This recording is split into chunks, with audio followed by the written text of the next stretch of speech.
로마서 8장 말씀, 성령은 생명을 주시다. 그러므로 그리스도 예수 안에 있는 사람들은 정죄를 받지 않습니다.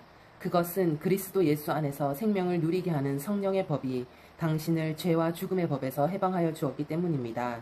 육신으로 말미암아 율법이 미약해져서 해낼 수 없었던 그 일을 하나님께서 해결하셨습니다. 곧 하나님께서는 자신의 아들을 죄된 육신을 지닌 모습으로 보내셔서 죄를 없애시려고 그 육신에다 죄의 선고를 내리셨습니다.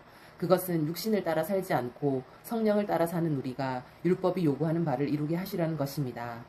육신을 따라 사는 사람은 육신에 속한 것을 생각하나 성령을 따라 사는 사람은 성령에 속한 것을 생각합니다.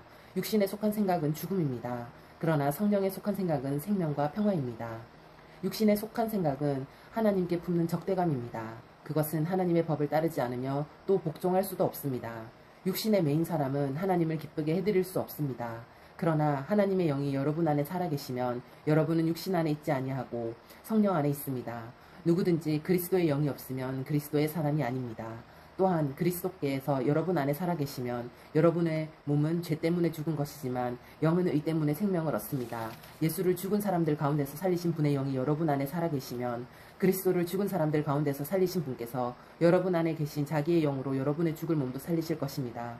그러므로 형제 자매 여러분, 우리는 빚을 지고 사는 사람들이지만 육신의 빚을 진 것이 아닙니다. 우리는 육신을 따라 살아야 할 존재가 아닙니다. 여러분이 육신을 따라 살면 죽을 것입니다. 그러나 여러분이 성령으로 몸의 행실을 죽이면 살 것입니다. 하나님의 영으로 인도함을 받는 사람은 누구나 다 하나님의 자녀입니다.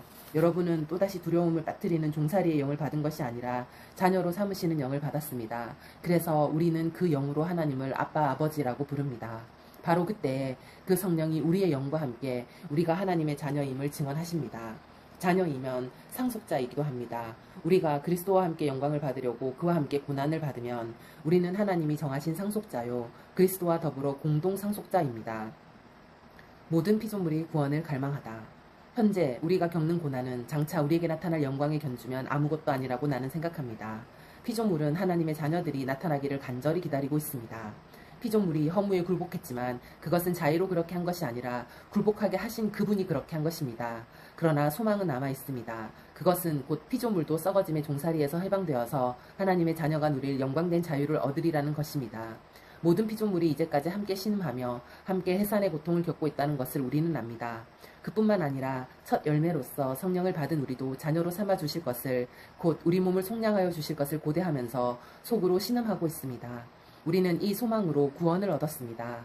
눈에 보이는 소망은 소망이 아닙니다. 보이는 것을 누가 바라겠습니까? 그러나 우리가 보이지 않는 것을 바라면 참으면서 기다려야 합니다. 이와 같이 성령께서도 우리의 약함을 도와주십니다. 우리는 어떻게 기도해야 할지도 알지 못하지만 성령께서 친히 다 말할 수 없는 탄식으로 우리를 대신하여 간구하여 주십니다.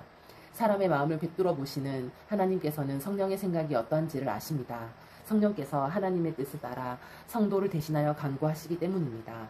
하나님을 사랑하는 사람들, 곧 하나님의 뜻대로 부르심을 받은 사람들에게는 모든 일이 서로 협력해서 선을 이룬다는 것을 우리는 압니다.